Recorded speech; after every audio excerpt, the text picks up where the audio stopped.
Kavita's recipe मराठीमध्ये तुम्हा सर्वांचं स्वागत आहे।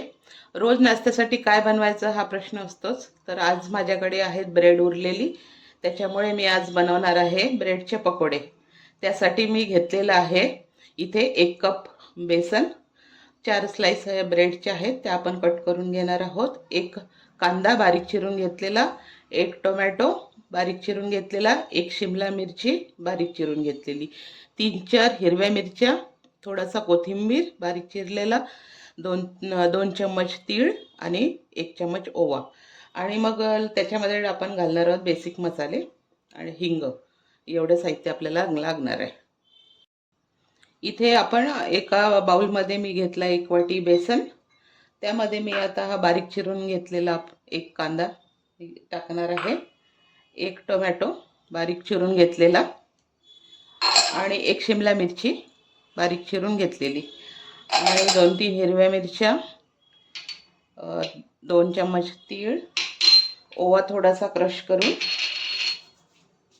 आणि कोथिंबीर बारीक चिरलेली आणि थोडासा मी त्याच्यामध्ये टाकणार आहे हिंग, थोडासा एकदम चिमूटभर। आणि मग आपले बेसिक मसाले जातील। यामध्ये मी घालणार आहे थोडीशी हळद, अर्धा चम्मच धने पावडर, अर्धा चम्मच आणि थोडंसं जिरं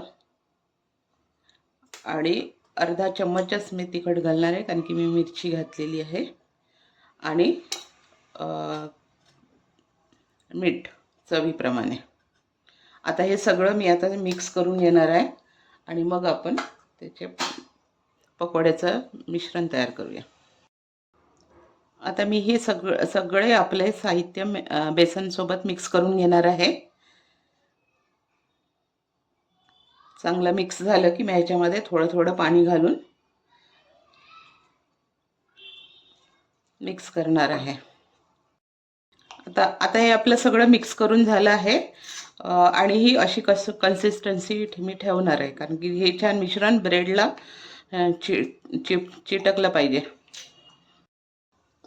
इथे मी घेतले आहेत 4 ब्रेडच्या स्लाइस, त्याला मी आता असं ट्रायंगल आकारामध्ये कट करून घेणार आहे।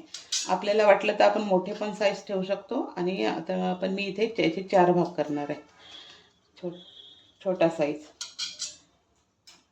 आणि मग आपण याला याच्यामध्ये डीप करून ते आपण आता तळून घेणार आहे। ते इकडे कढाईमध्ये तेल ठेवलेलं आहे गरम व्हायला।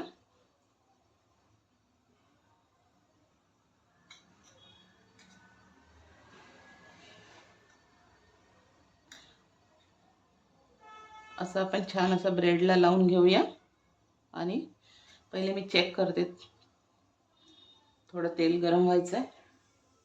आता आपलं तेल चांगलं गरम झालेलं आहे। आता मी त्यामध्ये हे ब्रेडचे तुकडे असे मिक्स करून फ्राय करून घेणार आहे।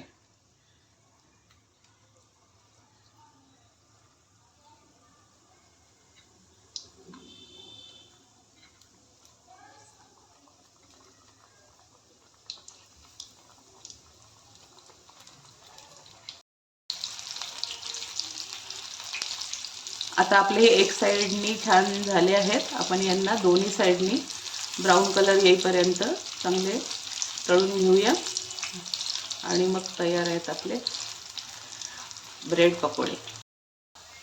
आता हे आपले चांगले तयार झालेले आहेत।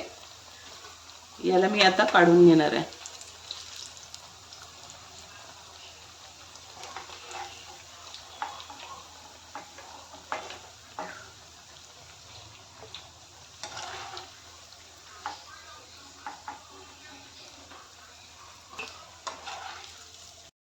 आणि तयार आहेत आपले ब्रेडचे पकोडे।